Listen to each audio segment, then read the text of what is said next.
सभी बच्चे कैसे हैं। सभी बच्चों को मेरा बहुत बहुत गुड आफ्टरनून। तो मेरे सारे बच्चे पढ़ने के लिए तैयार बैठे हैं। यस। चलिए तो बच्चों हम जो है जंतुओं में पोषण है ना कर रहे थे। तो आज हम जो है घास खाने वाले जंतुओं में पाचन को पढ़ेंगे। ओके। तो हमने जो है हमारे पिछले क्लास में मानव में पाचन पढ़ा है ना। और आज और हमने आपसे कहा था जिन बच्चों ने डायग्राम नहीं बनाया है बनाएंगे दिखाएंगे। मैं उम्मीद करती हूँ सारे बच्चे बनाकर पढ़कर आए हैं, है ना। तो बहुत बढ़िया। तो बच्चों घास खाने वाले जंतुओं में पाचन। तो इसके लिए सबसे पहले हम लोग क्या करते हैं। जो गाय है यानी आप लोगों ने देख रखा होगा ना, गाय को देखा होगा, बकरी को देखा होगा। सब क्या करते रहते हैं, हमेशा जो है से चबाते रहते हैं, है ना। जब खाली बैठे होते हैं तो वो क्या करते हैं, वे जो है ऐसे अकेले में यानी बैठ बैठ के जब देखो मुंह चलाते रहते हैं, है ना, चबाते रहते हैं। कभी आप लोगों ने ध्यान दिया है, नहीं ध्यान दिया तो आज या जब भी आपको जो है मौका मिलेगा जानवरों को देखने का, जब आप कई खेतों से सब होकर गुजरते हो, तो आपको क्या करना है, जरा ध्यान से देखना है कि वे क्या कर रहे हैं, है ना। जब घास नहीं भी खा रहे होते हैं तो क्या होते हैं, खाली बैठ के ऐसे चबाते रहते हैं। तो सबसे पहले हम लोग क्या करते हैं, जैसे कि हमने मानव में पाचन तंत्र पढ़ा था ना, उसी तरह से हम लोग क्या करते हैं, जो गाय है घास खाने वाले जंतु की संरचना यानी उनकी जो अंदर की जो संरचना है, आहार नाल की संरचना जो है, जरा हम देख लेते हैं। ओके। तो बच्चों जैसे कि ये देखिए, यहाँ पे देखो ये क्या है, देखिए क्या हो सकता है बताइए मुझे। तो जैसे हमने ये देखा था तो घास खाने वाले जंतुओं में भी क्या होता है, ये नली है ना। कौन सी नली है, ग्रास नली है। ओके, क्या कहते हैं इसको, ग्रास नली कहते हैं। फिर ये जो भाग है गाय का, है ना, ये क्या है बच्चों, इसका आमाशय है। ओके, ये जो भाग है यहाँ से यहाँ तक, ये क्या है, गाय का आमाशय है। पहले आप इसको जरा देख लीजिए, फिर हम लोग क्या करेंगे, इसको जो है एक एक करके आपको बताएंगे। ओके। अब जो है यहाँ पर ये जो भाग दिख रहा है ना, ये जो भाग दिख रहा है, इसको क्या कहेंगे बताइए मुझे। यस, इसको जो है हम लोग रूमेन कहेंगे। Okay, rumen. तो ये हमारा रूमेन है यानी गाय का जो है ये भाग जो है ये रूमेन कहलाता है। और यहाँ पर ये जो भाग है गाय का, इसको जो है अंदनाल या सीकम कहलाता है। ओके। तो आपने देख लिया गाय की जो है यानी घास खाने वाले जंतु की आहार नाल की रचना। ओके। तो पहले जो है इसको आपको याद रखना है कौन कौन सा भाग है, उसके बाद जो है हम इनके बारे में और आगे डिटेल में बताएंगे। यहाँ तक क्लियर हुआ। यस। तो चलिए बच्चों अब हम लोग और जानते हैं घास खाने वाले जंतुओं की किस तरह की उनकी पाचन क्रिया होती है, इस बारे में हम लोग देखते हैं। तो जो रुमेन जो हमने अभी आपको दिखाया था, वहां पर भोजन का आंशिक पाचन होता है। ओके, इसे क्या कहते हैं, जुगाल कहते हैं। तो पहले से जरा हम आपको बताते हैं कि क्या क्या प्रक्रिया होती है। तो देखिए बच्चों, जैसे कि जब हम लोग कहीं से खेत से या कहीं मैदानों से जब होकर गुजरते हैं, तो हम लोग देखते हैं वहां पर गाय भैंस बकरी आदि जो है चर रहे होते हैं, है ना। शाकाहारी जंतुओं जैसे गाय हुआ भैंस हुआ, सभी क्या करते हैं, अपना भोजन ग्रहण करते हुए आप लोगों ने देखा होगा, देखा है ना। कितने बच्चों ने बिल्कुल भी आज तक नहीं देखा है, वो जरा कमेंट कीजिएगा। ओके, सब बच्चे यस बोल रहे हैं।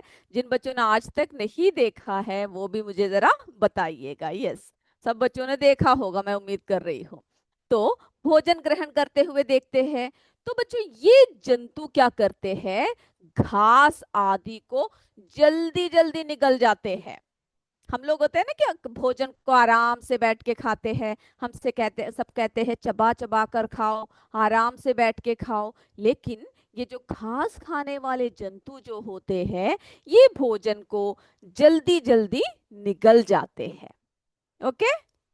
उसके बाद फिर क्या करते हैं, और आमाशय जो अभी हमने आपको दिखाया था, आमाशय के एक भाग में भंडारित करके रख लेते हैं, यानी वहां पे डिपॉजिट करके रख लेते हैं, जमा करके रख लेते हैं, है ना। उसके बाद फिर क्या करते हैं, इसके बाद ये जंतु आराम से बैठकर उस भोजन को वापस मुंह में लाते हैं और उसे अच्छी तरह चबाते हैं, जिसको क्या कहते हैं, जिसको जो है जुगाली करना कहते हैं। ओके, तो जब वापस जाकर क्या करता है, जब भोजन को चबाता है तो उसे जो है जुगाली करना कहते हैं। यानी पहले जल्दी जल्दी खा जाते हैं, जैसी घास देखा क्या कर लिया, बहुत जल्दी जल्दी खा लिया। उसके बाद फिर क्या करते हैं, फिर जो है आराम से एक जगह बैठ जाते हैं और जो भोजन उन्होंने खा रखा होता है उसको वापस अपने मुंह में लाते हैं और अच्छी तरह चबाते हैं। तो जुगाली क्या होता है, समझ में आया। तो इसको क्या कहते हैं बच्चों, जुगाली करना कहते हैं। ओके, तो देखते हैं घास खाने वाले जंतुओं में जो पाचन है, डाइजेशन है, किस तरह से होता है। ओके, घास खाने वाले जंतुओं में पाचन यानी डाइजेशन इन ग्रास ईटिंग एनिमल्स, तो देखते हैं किस तरह से होता है। तो ये देखिए, ये डायग्राम आपके किताब में दिया हुआ है ना। तो बच्चों, घास खाने वाले जंतु जैसे गाय भैंस भोजन को पचाने के लिए एक विशेष प्रक्रिया का पालन करते हैं, जो हम मनुष्यों से क्या होती है, भिन्न होती है। क्योंकि वे लोग क्या खाते हैं, घास को ज्यादा खाते हैं और घास में, ऐसे आहार में सेल्यूलोज की मात्रा अधिक होती है। ओके, तो ऐसे इसमें क्या होता है, किसकी मात्रा अधिक होती है, सेल्यूलोज की मात्रा अधिक होती है। ओके, इस बात को याद रखना है। तो मनुष्यों से भिन्न होती है और उनके आहार में सेल्यूलोज की मात्रा जो है अधिक होती है। उसके बाद फिर क्या होते हैं, ये जो रूमेन है जो अभी हमने आपको दिखाया था, ये भाग जो है, ओके, तो सबसे पहले क्या करते हैं, ये भोजन को जल्दी से निगल लेते हैं। ओके, और फिर जो है यहाँ पर, ये जो रूमेन है, ये जो जगह है, यहाँ पर क्या करते हैं, यहाँ पर भोजन को क्या कर लेते हैं, भंडारित कर लेते हैं। ओके, तो रूमेन क्या है ये भी जरा याद रखिएगा। तो ये जंतु पहले घास को जल्दी जल्दी निगल लेते हैं और उसे आमाशय के एक भाग, जिसे रुमेन कहते हैं, वहां पर क्या कर लेते हैं, भंडारित कर लेते हैं। आसान है ना, यहाँ तक की प्रक्रिया समझ में आया मेरे बच्चों को। जल्दी जल्दी बताइए, आया कि नहीं आया, यहाँ तक क्लियर है। यस, सीमा रावत जी, बच्चे जो है कॉम्पोस्ट विद्यालय कुटुपुर के बच्चे सब बैठे हुए हैं। ओके, यस, भोजन, यस, जुगाली करके अपना भोजन पचाते हैं, यूपीएस डोमेला के बच्चे बोल रहे हैं, यूपीएस भोरकला के बच्चे बोल रहे हैं। यस, बहुत बढ़िया। ओके, अदिति ने कहा है वहां से, राउरकला के बच्चे के, यूपीएस अमनी के बच्चों ने चित्र भेजा हुआ है गाय का पाचन तंत्र का। ओके, सेलुलोज की मात्रा ज्यादा होती है एनिमल्स को। वेरी गुड, मेरे सारे बच्चे बहुत बढ़िया तरीके से जवाब दे रहे हैं। यूपीएस बहाव से प्रिंस ने बोला है। ओके, यूपीएस डमोइला के बच्चे बोल रहे हैं, बहुत बढ़िया। तो बच्चों यहाँ तक क्लियर है ना। यस, सीएस मोरे, सीएस यूपीएस झुंझुनू से बोल रहे हैं। यस, सभी को क्लियर है, सीएस लतिया के बच्चे। ओके, आगे चलते हैं। तो हमने देख लिया कि जो है यहाँ पे क्या कर लेते हैं, भंडारित कर लेते हैं। ओके, उसके बाद जो है जुगाली, ऐसे कहते हैं ना जुगाली करना। तो रुमेन में जो भोजन का आंशिक, यानी वहां पर भोजन का पाचन नहीं होता है, आंशिक पाचन होता है, यानी आधे रूप से पाचन होता है। तो रुमेन में भोजन का आंशिक पाचन होता है, जिसे जुगाली कहते हैं। तो रुमेन और जुगाली क्लियर हो गया। Yes, okay. इसके बाद फिर क्या करते हैं, जंतु इस आंशिक रूप से पचे हुए भोजन को छोटे छोटे पिंडकों के रूप में पुनः मुंह में लाते हैं और उसे चबाते हैं। तो यानी जहां पर आंशिक पाचन हुआ होता है उसको क्या करते हैं, वापस मुंह में लाते हैं, है ना, और फिर क्या करते हैं, चबाते हैं। ओके, फिर उसको क्या करते हैं, फिर उसे चबाते हैं। तो अब देखिए, रोमंथन क्या होता है, चबाने के इस प्रक्रम को, ओके, चबाने का ये जो प्रक्रम है इसको रोमंथन कहते हैं। और ऐसे जंतुओं को रोमंती या रूमिनेंट कहा जाता है। ओके, क्या कहते हैं, रोमंती या रूमिनेंट कहते हैं। तो रोमंथन क्या है? चबाने के इस प्रक्रिया को रोमंथन कहते हैं। ऐसे जंतुओं को जो इस तरह से चबाते हैं भोजन को, है ना, जो घास खाते हैं और इस तरह से चबाते हैं, उसको जो है क्या कहा जाता है? उसको रूमिनेंट या रोमंथी कहा जाता है।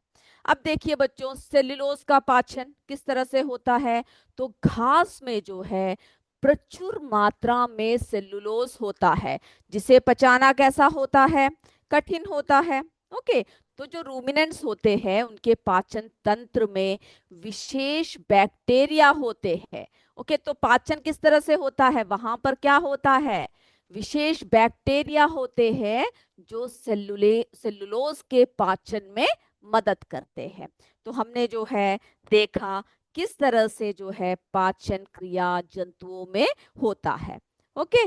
तो आपने देख लिया ना किस तरह से जो है रूमिनेंट्स में पाचन तंत्र होता है और किस तरह से विशेष बैक्टीरिया होता है जो घास में मौजूद सेलुलोज का पाचन में मदद करता है। ओके। अब जो है आगे का पाचन, जुगाली और रोमंथन के बाद भोजन आगे पाचन के लिए छोटी आंत और आमाशय के अन्य भागों में जाता है, जहां पर क्या हो जाता है? पाचन की प्रक्रिया संपन्न हो जाती है। ओके। तो जुगाली और रोमंथन के बाद क्या होता है? जो भोजन है आगे पाचन के लिए छोटी आंत और आमाशय के जो है अन्य भागों में जाता है ना। तो कहाँ जाता है? छोटी आंत और जो है भोजन के यानी जो आमाशय के अन्य भागों में जाता है, जहां से पाचन क्या हो जाता है? जहां से पाचन पूर्ण हो जाता है। ओके। तो यहाँ तक मेरे बच्चों को सभी को समझ में आया किस तरह से घास खाने वाले जंतुओं में पाचन क्रिया होती है। ओके। चलिए, तो ये जो है घास खाने वाले जंतु की आहार नाल की संरचना और किस तरह से जो है उनमें पाचन की जो क्रिया है वो होती है। यस, यूपीएस राउरकला के बच्चे ने बहुत बढ़िया तरीके से जो है चित्र भेजा है, अदिति ने भेजा है। ओके, सॉरी, अदिति नहीं है, बोरकला की अदिति। यूपीएस राउरकला के बच्चे ने नाम नहीं लिखा हुआ है, नाम लिख के भेज दीजिए। ओके, बहुत बढ़िया तरीके से बच्चों ने जो है चित्र और लिखे हुए नोट्स को हाथ में रख के फोटोज भेजे हैं, बहुत बढ़िया। ओके, चलिए, तो बच्चों इस तरह से हमने देख लिया। अब देखिए विभिन्न, यानी अब एक कोशिक जान क्या होता है? एक कोशिक जीव जो होते हैं उनमें भी हम लोग क्या देखते हैं? पाचन क्रिया कैसे संपन्न होता है, उसको जरा देखें हम लोग। ओके। और आप लोग जो नोट्स भेज रहे हैं मैं देख रही हूँ, मेरे बच्चे बहुत बढ़िया तरीके से लिखते हैं और बहुत ही अच्छे तरीके से जो है सभी बातों को ध्यान रखते हैं। बहुत बढ़िया। तो बच्चों अब जो है हम लोग अमीबा एवं हाइड्रा में संभरण एवं पाचन के बारे में देखेंगे। ओके। तो आपको पता है जो अमीबा है वो क्या है? जलाशयों में पाए जाने वाला एक कोशिक जंतु है और अपने आकृति निरंतर जो है बदलती रहती है। ओके, वे क्या करते हैं? अमीबा निरंतर, ये देखो उसकी आकृति देखो, निरंतर उनकी आकृति और स्थिति जो है बदलती रहती है। ओके। और इसकी कोशिका से एक अथवा अनेक, ये देखिए उंगली जैसा संरचना लग रहा है ना, तो इनकी कोशिकाओं से एक अथवा अनेक उंगली के समान प्रवर्ध निकलते हैं जिसे पादप कहते हैं। तो देखिए भोजन कैसे ग्रहण करते हैं ये एक कोशिक जीव। ओके। तो अमीबा अपनी कोशिका झिल्ली से यानी जो पादप होते हैं उससे क्या करते हैं? पादप विकसित करता है जो भोजन कण को घेर लेते हैं और उसे कोशिका के अंदर निगल लेते हैं। तो ये देखिए भोजन, एक खाद्यान्न का जो खाद का कण है वो पास आया, तब क्या हुआ? अमीबा ने अपनी जो है रूप बदल दिया, है ना। इसने जो है अपने पादप, ये देखिए किस तरह से उंगली की तरफ जो है आकृति बना लिया, इसको पकड़ लिया, पकड़ कर देखिए यहाँ से बंद कर दिया। अब ये जो है, ये जो खाद्यान्न है, खाद का जो कण है, ये सीधा क्या हुआ? इसके अंदर चला गया और फिर जो है अमीबा क्या करता है? इसको सीधा अंदर निगल लेता है। ओके। तो भोजन थाली का निर्माण करता है अमीबा। ओके। भोजन कण कोशिका के अंदर एक खाद्यदानी में कैद हो जाता है। ये देखिए ये जो खाद का जो कण यहाँ पर था वो यहाँ पर क्या हो गया? अंदर कैद हो गया, फिर अंदर की तरफ चला गया। ओके। तो भोजन ग्रहण का जो तरीका है वो अमीबा में अलग है। देखिए पाचन कैसा होता है, खाद्यदानी में पाचन रस स्रावित होते हैं, यानी पाचक रस जो होते हैं वो कहाँ स्रावित होते हैं, उनकी जो खाद्यदानी है वहां पर स्रावित होते हैं, जो खाद्य पदार्थों को सरल पदार्थों में बदलते हैं। तो हम लोग यहाँ पे क्या देख रहे हैं, किस तरह से जो है अमीबा में, है ना, किस तरह से भोजन करते हैं, कैसे जो है पचता है, इसके बारे में हम लोग चर्चा कर रहे हैं। अब अवशोषण कैसा होता है, पचा हुआ खाद्य पदार्थ अवशोषित हो जाता है। ओके, जो पचा हुआ जो खाद्य पदार्थ है वो उसके अंदर क्या हो जाता है, अवशोषित हो जाता है। तो हमने जो है अमीबा को देखा किस तरह से भोजन ग्रहण करता है, कैसे अपने भोजन को पकड़ता है, किस तरह से जो है अंदर करता है, और किस तरह से खाद्यदानी में पाचक रस की सहायता से खाद्य पदार्थों को सरल पदार्थों में बदलते हैं और अवशोषित हो जाता है। अब देखिए अलग एक और के बारे में देखते हैं, हाइड्रा के बारे में, है ना। तो ये देखिए बच्चों, हाइड्रा का जो है आप शेप देख रहे हो कैसा होता है। तो ये जो है हाइड्रा नामक जंतु में मुख स्पर्शक से घिरा हुआ होता है। ये देखिए ये सब क्या है इसके, ये सब जो है स्पर्शक है। ओके, तो इसमें क्या होता है, स्पर्शक से जो है ये घिरा हुआ होता है। फिर क्या करता है, जब स्पर्शक से घिरा हुआ होता है तो अब देखिए इसमें देह गुहा और विकसित पाचन अंग नहीं पाए जाते हैं, परंतु कुछ विशेष कोशिकाओं का समूह पाचन के कार्य को संपन्न करता है। तो जो ये जो हमने देखा हाइड्रा जो है, इसमें क्या होता है बच्चों, इसमें जो है विशेष, है ना, कोई भी विशेष पाचन अंग नहीं होते हैं, लेकिन कुछ विशेष कोशिकाओं का समूह होता है जो क्या करता है, पाचन को संपन्न करता है। ओके, जो क्या करता है, पाचन को संपन्न करता है। हाइड्रा नामक जंतु में क्या होता है, मुख स्पर्शक से घिरा होता है, देह गुहा और विकसित पाचन अंग नहीं पाए जाते हैं। ओके, लेकिन कुछ विशेष कोशिकाओं का समूह क्या करता है, पाचन को संपन्न करते हैं। अब देखिए स्पर्शक की सहायता से, ये देखिए यहाँ पर एक खाद्यान्न, यानी जो भी खाना वो खा रहा है, जीव जो भी है यहाँ पर आया हुआ है ना। अब ये जो स्पर्शक है, स्पर्शक की सहायता से भोजन को क्या कर रहा है, मुख द्वारा अंदर जाता है। ये देखिए यहाँ से पकड़ लिया, ये देखिए इस तरह से अंदर डाल दिया, ये देखिए यहाँ पहुंच गया, है ना, फिर अंदर की तरफ जा रहा है। तो स्पर्शक की सहायता से भोजन मुख द्वारा अंदर जाता है और कोशिकाओं में क्या होता है, इसका पाचन होता है।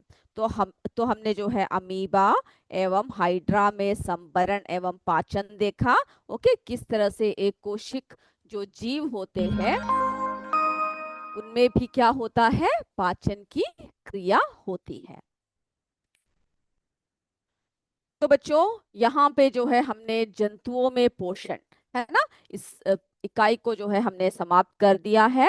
और मैं उम्मीद कर रही हूँ मेरे सारे बच्चों को ये सारी बातें समझ में आया है। इसमें आपको जो है ये सब डायग्राम सब बना के देखना है, अमीबा तथा हाइड्रा में भोजन ग्रहण का, है ना, वो चित्र को सब बनाना है, एग्जाम में पूछ सकते हैं। और सभी जीव जंतुओं में किस तरह से जो है पोषण होता है, कैसे जो है भोजन करते हैं, सभी जो है आपको क्या करना है, अच्छे से पढ़ के रखना है। ओके, तो हमारे यूपीएस डोमेला के बच्चे, ये अंबिका ने सब भेजा हुआ है, कुटपाड़ के जो है द्वारका चलते हैं, अंबिका ने भेजा हुआ है कि यूपीएस पिंडरा के बच्चे, सभी बच्चों ने जो है नोट्स भेजा है। अब देखिए बच्चों इसके प्रश्न उत्तर को भी जरा देख लेते हैं। ओके, तो इसके जो प्रश्न उत्तर है इसमें भी क्या है, इसमें भी आपको जो है ज्यादा मुश्किल नहीं है, बहुत आसान आसान जो है चीजें पूछ रखा है आपको। अगर ये इकाई को आप अच्छे से पढ़ लोगे तो आप इसका भी क्या कर सकते हो, आसानी से इसको बता सकते हो। अब देखिए एक प्रश्न देखिए। ओके, जिन बच्चों का हो चुका है वो क्या कीजिए, जरा देख लीजिए, सुन लीजिए। ओके, पितरस कहाँ बनता है, प्रश्न है, यह भोजन के किस घटक के पाचन में सहायक होता है। तो बच्चों पित्त रस कहाँ बनता है बताइए? यकृत में निर्मित होता है। ओके, कहाँ पे निर्मित होता है? यकृत में निर्मित होता है। ओके, इसको सुन लीजिए। मैं सोच उम्मीद कर रही हूँ कि आप सबका प्रश्न उत्तर सब हो चुका है। तो जरा हम लोग एक और बार सुन लेते हैं। ऐसा कोई स्कूल है जिसका ये प्रश्न उत्तर नहीं हुआ है? वो जरा मुझे कमेंट कर दीजिए। ओके, जिनका नहीं हुआ है। ओके, बाकी बच्चे जो है बैठ के सुन लीजिए। किसी भी स्कूल को अगर ये क्वेश्चन आंसर चाहिए तो आप कमेंट कीजिए। मैं देख रही हूँ मेरे बच्चे सब यस यस बोल रहे, हो चुका है। ओके, चलिए। मैम किसान का नाम लीजिए। यस, यूपीएस भोरकला के मेरे किसान ने बहुत ही अच्छे तरीके से भेजा है। विनाश, अदिति, सभी ने।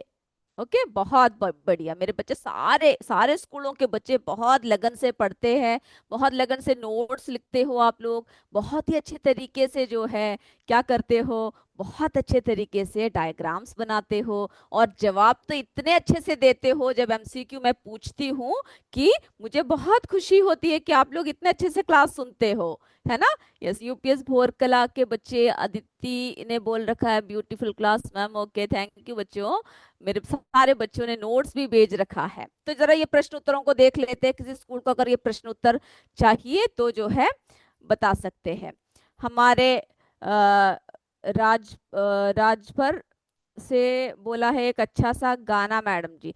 गाना तो देखिए बच्चों आप लोग ही सुनाइएगा क्लास में। अगर मैं यहाँ पर बैठ के गाने लग पड़ी तो मेरे सारे स्कूल जो है यहाँ से निकल जाएंगे। ओके, आपको मेरी आवाज से ही लग रहा होगा मैं बहुत मधुर गा सकती हूँ, है ना?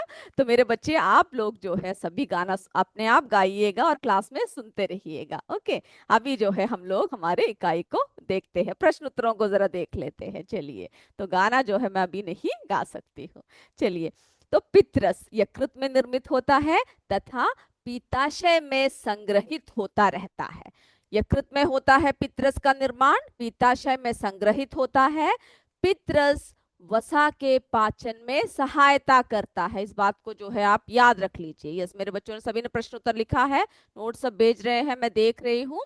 चलिए, तो आप जरा सुन लीजिए इस प्रश्नों को। अब देखिए बच्चों, एक और प्रश्न पूछ सकते हैं, आमाशय में स्रावित अम्ल का कार्य बताइए। तो क्या कार्य करता है? आमाशय की दीवारों से जठर रस का स्रावण होता है। तो मैंने आपसे कहा था कौन कौन से रस कहाँ कहाँ से आता है, कहाँ कहाँ से स्रावित होता है। आपकी किताब में जो तालिका दे रखा है 7.1, लिखना भी है, पढ़ना भी है और याद भी करना है। ओके, उसमें जो है अंक है, पाचक रस है, भोजन के अवयव है, और पचने के बाद भोजन का सरलतम रूप भी बोल रखा है। ओके, तो जो है जठर रस का स्रावण होता है आमाशय के दीवारों से, जिसमें हाइड्रोक्लोरिक अम्ल पाया जाता है।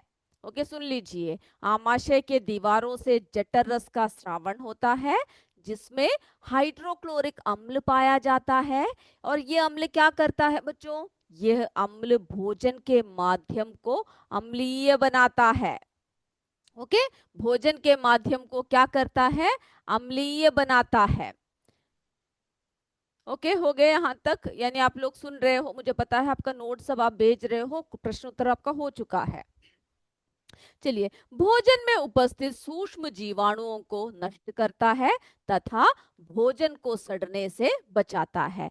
तो जो है आमाशय में स्रावित अम्ल का कार्य, आमाशय के दीवारों से जठर रस का स्रावण होता है जिसमें हाइड्रोक्लोरिक अम्ल पाया जाता है। यह अम्ल भोजन के माध्यम को अम्लीय बनाता है, भोजन में उपस्थित सूक्ष्म जीवाणुओं को नष्ट करता है और भोजन को क्या करने से बचाता है? सड़ने से बचाता है। ओके, अगर ये प्रश्न आए तो आप लोग आसानी से जवाब दे सकते हो ना? अब देखिए, अभी अभी हमने जो पढ़ा था, शाकाहारी जंतु की आहार नाल की विशेषता बताइए।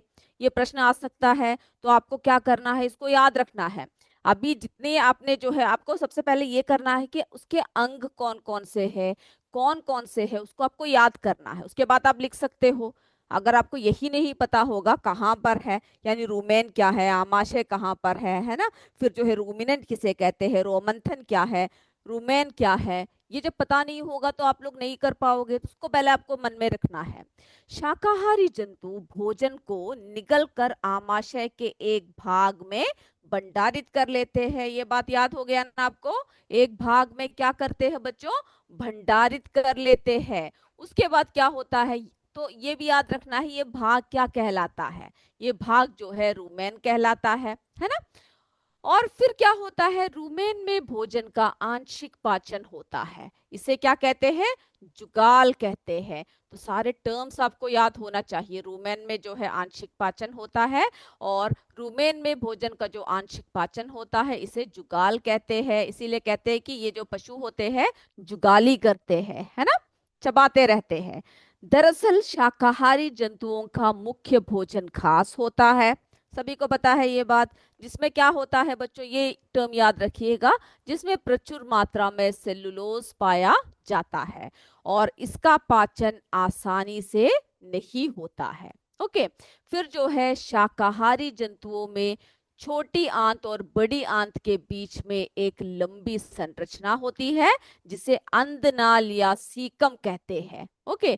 तो भोजन के सेलुलोज का पाचन जो है इसी जगह पर होता है। तो मैंने आपको जो है डायग्राम में वो भाग दिखाया था। तो जिसको क्या कहते हैं, यानी शाकाहारी जंतुओं में छोटी आंत और बड़ी आंत के बीच में एक लंबी संरचना होती है जिसे अंतनाल या सीकम कहते हैं, और भोजन के सेलुलोज का पाचन जो है इसी जगह पर होता है। तो ये प्रश्न आए तो आप सब लिख सकते हो ना, उत्तर का आराम से लिख सकते हो ना। यस के यूपीएस हमनी के बच्चे यस बोल रहे, यूपीएस भोरकला के बच्चे, सीएस मरई पिंडरा के बच्चे यस, बहुत बढ़िया। ओके। बेंजिंगदापुर के बच्चे, कमौली के बच्चे, लतिया के बच्चे, फतूपुर, सभी बच्चे।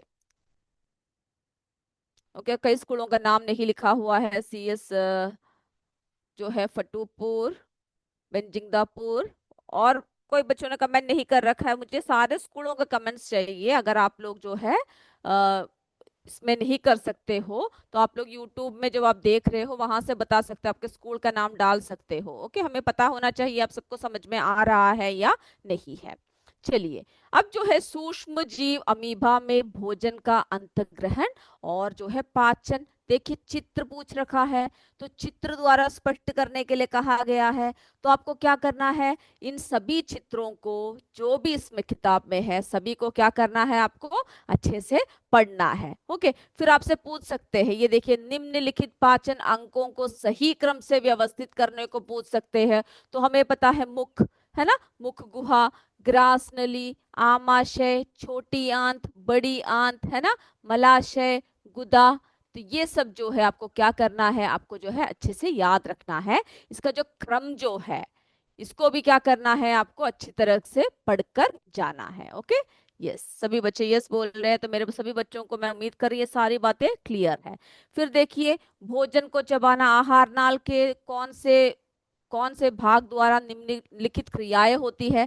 भोजन को चबाना दांतों के द्वारा, जीवाणु नष्ट करना आमाशय द्वारा, पचे हुए भोजन का अवशोषण छोटी आंत के अंतिम भाग द्वारा, सेलुलोज का पाचन सीकम या अंतनाल द्वारा। ओके। तो इस तरह की सारी छोटी बड़ी बातें जो है आपको क्या करना है, अच्छे से याद रखना है। आपको किताब को एक बार अच्छी तरह, एक या दो बार अच्छी तरह से पढ़ के जाइएगा। ओके। तो एग्जाम में इस चैप्टर में से, इस इकाई में से जो भी पूछा जाए आप अच्छी तरीके से क्या कर सकते हो, जवाब दे सकते हो। ओके। तो सारे बच्चे बोल रहे हैं समझ में आ गया है। यूपीएस डोमेला के बच्चे बहुत अच्छा लगा क्लास, यस आप लोग समझ रहे हो इसीलिए अच्छा लगा। ओके। जो है यूपीएस भोर कला के बच्चे बोल रहे हैं thank you ma'am, beautiful class ma'am. Aditi ने बोला है very nice class. UPS composite विद्यालय कुटुपुर के बच्चे बोल रहे हैं, भोर कला के बच्चे, सभी मेरे बच्चों को क्लास भी अच्छा लगा क्योंकि आप लोग ध्यान से बैठे हो। हमें कोई क्लास कब अच्छा लगता है, जब हम ध्यान से सुनते हैं, ध्यान से बैठते हैं, जब आपके टीचर्स आपको पढ़ाते हैं, अध्यापक जब आपको पढ़ाते हैं। अगर आप उनकी बातें सुनोगे ही नहीं तो आपको समझ में आएगा क्या, नहीं आएगा। तो कोई भी आपको कोई भी क्लास लेता है आपको क्या करना है, ध्यान से सुनना है, ध्यान से बैठना है। तो मेरे बच्चे एग्जाम में बहुत ही बढ़िया तरीके से हर प्रश्नों का उत्तर देकर पास हो जाएंगे। तो आज का क्लास हम यही समाप्त करें।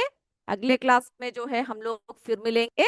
तब तक जय विद्या शक्ति, जय हिंद, जय भारत। धन्यवाद बच्चों।